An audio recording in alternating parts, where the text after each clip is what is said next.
اليوم نحن في أعظم موسم من مواسم الرحمن. إذا كان أهل الدنيا يفرحون تخفيضات نزول، فالله عز وجل يعطيك هذا الموسم، موسم التعظيمات، موسم الأعمال المضاعفات، الأعمال المباركات.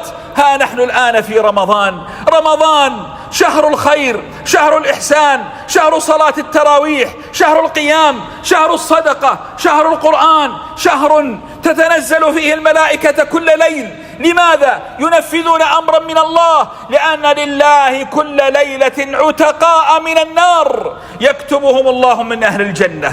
الله أكبر. يوم أن تعيش بين الناس وقد سطر اسمك من أهل الجنة لأنك أحسنت العمل في هذا الشهر الكريم. هذا الشهر فتحت فيه أبواب الجنة وأغلقت فيه أبواب النيران وصفدت فيه الشياطين. ربنا باسط يديه بالرحمة، وفي هذا الشهر تزداد رحمته، وإن رحمة الله قريب من المحسنين. أيها الكرام، أوصيكم وصية محب. لا يفوت علينا هذا الشهر كغيره من الأشهر. لا يخرج هذا الشهر ثم تجمع حصيلة ما قدمت فيه، فإذا بك قد حضرت كم مباراة وشاهدت كم مسلسلة وسهرت كم سهرة، والله لن تغني عنك شيئا. الذي سينفعك أن تنظر إلى نهاية الشهر، فإذا بك قد ختمت كم ختمة، وقد حافظت على صلاة القيام، وقد حافظت على لسانك، وقد حافظت على الأعمال الصالحة، لأن الله كريم لا يمكن أبدا أن يرد عبدا أتى إليه وأقبل عليه. فأقبلوا على الله. وأوصيكم بأربع مهمات، 4 احرص عليها أشد الحرص في شهر رمضان. أما الأولى، فطبق في حياتك قول النبي صلى الله عليه وسلم: من صام رمضان إيمانا واحتسابا غفر الله له ما تقدم من ذنبه. يمسح كل ذنوبك السابقة، تخرج كيوم ولدتك أمك. ما هو رمضان إيمانا واحتسابا؟ أي أن يكون رمضان عبادة، شهر عبادة، شهر طاعة، شهر صلاة في المسجد، ليس شهر نوم أو شهر أكل وشرب فقط. لا، يجب أن يكون صومك ما هو عادة لأن الناس صاموا، لا، بل عبادة. لأنك إذا أنت تعدلت حياتك في هذا الشهر وأقبلت على الله، فمعناه أن رمضان أثر في حياتك. لكن أن يكون رمضان كغيره هو فقط تميز أنك أصبحت تنام فيه أكثر، وتتخلف فيه عن صلاة الجماعة أكثر، وتنظر فيه إلى منكرات أكثر. أين الإيمان والاحتساب؟ ربي غني عنا، والله غني عن صلاتي وصلاتك وصيامي وصيامك. وقالها في كتابه: إن أحسنتم لأنفسكم وإن أسأتم فلها. ولذلك احرص ألا يذهب الناس بالحسنات وأنت أمام شاشات والله لا تنفعك، بل تكون حسرة عليك يوم القيامة. الأولى أن تصوم إيمانا واحتسابا. الثانية: لا تترك القيام ولا ليلة. إذا لم تستطع أن تصلي التراويح أوتر ب11 ركعة كما كان النبي صلى الله عليه وسلم يفعل. لا تترك الوتر أبدا، لأن الرسول صلى الله عليه وسلم وعدنا: من قام رمضان إيمانا واحتسابا غفر الله له ما تقدم من ذنبه. الله أكبر يا كرام. قيام، ما هو القيام؟ صعب والله. لا تتجاوز صلاة العشاء مع القيام لا تتجاوز 40 دقيقة. يا أخي لله، يا أخي اجعلها لله. يا أخي ربي أنت غارق في نعمه، فاجعلها لله وأقبل على الله عز وجل. لا تثنيك الدنيا عن صلاة بين يدي الله عز وجل. وأما الثالثة، فأوصيك بقراءة القرآن، واختم القرآن على الأقل مرة أو مرتين. الرسول صلى الله عليه وسلم في آخر عمره دارس القرآن مع جبريل مرتين، فافعل كما فعل واختم كتاب الله. إن هذا القرآن هو الذي سيغسل قلبك، هو الذي سيمسح ذنوبك، هو الذي سيشفع لك يوم القيامة، هو الذي سينفعك ويكون ذخر لك بين يدي المولى جل جلاله.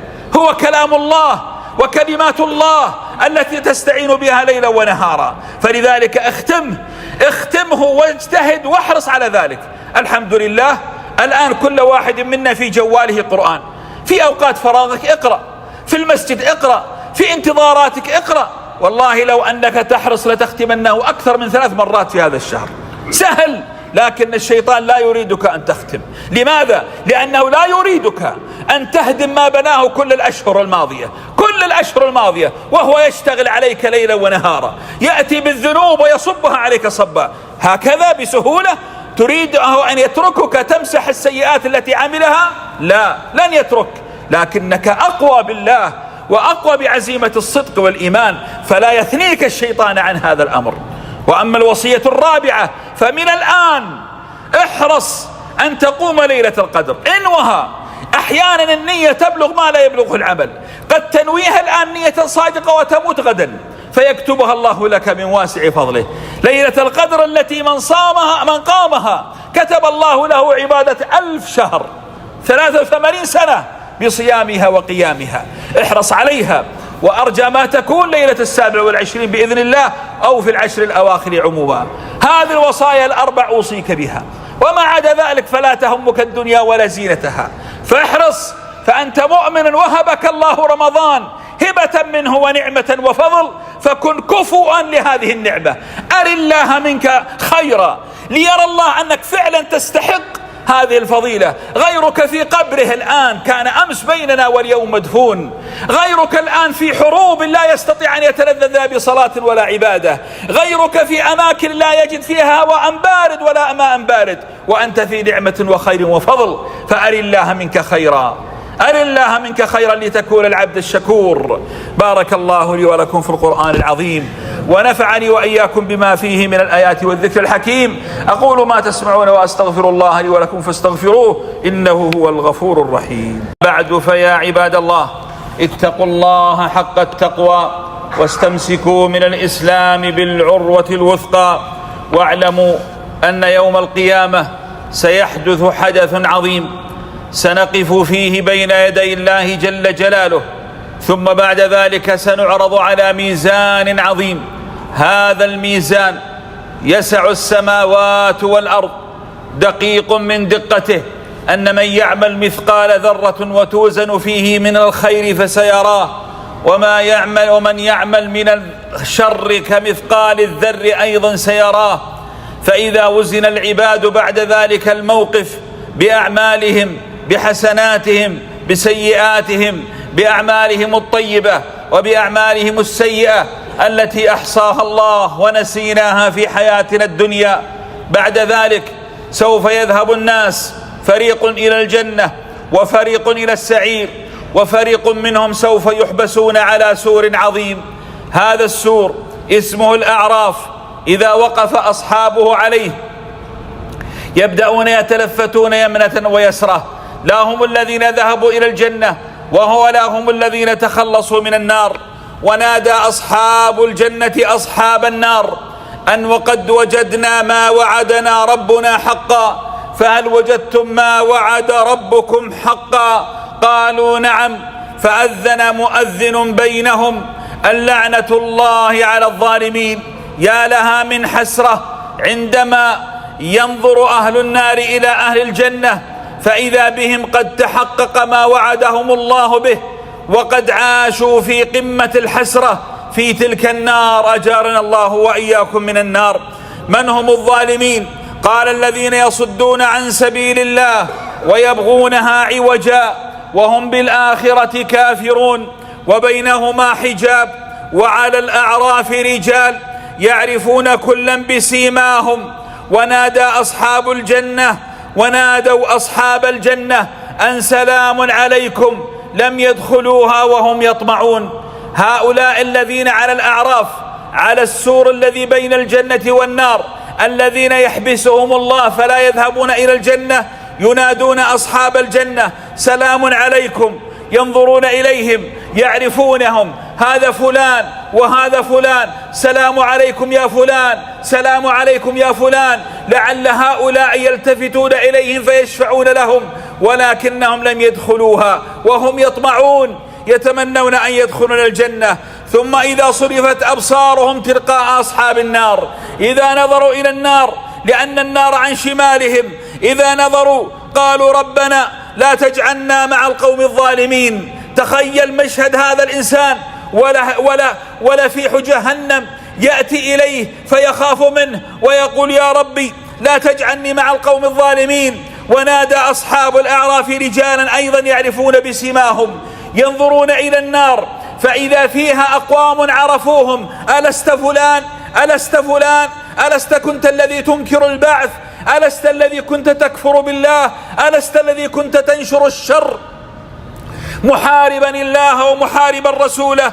ونادى أصحاب الأعراف رجالا يعرفونهم بسيماهم قالوا: ما أغنى عنكم جمعكم وما كنتم تستكبرون؟ أهؤلاء أهل الجنة الذين أقسمتم لا ينالهم الله برحمة ادخلوا الجنة لا خوف عليكم ولا أنتم تحزنون. الله أكبر، يا له من موقف عجيب يحبس فيه أقوام بين الجنة والنار. لماذا لا يذهبون إلى الجنة؟ لماذا لا يتجاوزون هذه المرحلة؟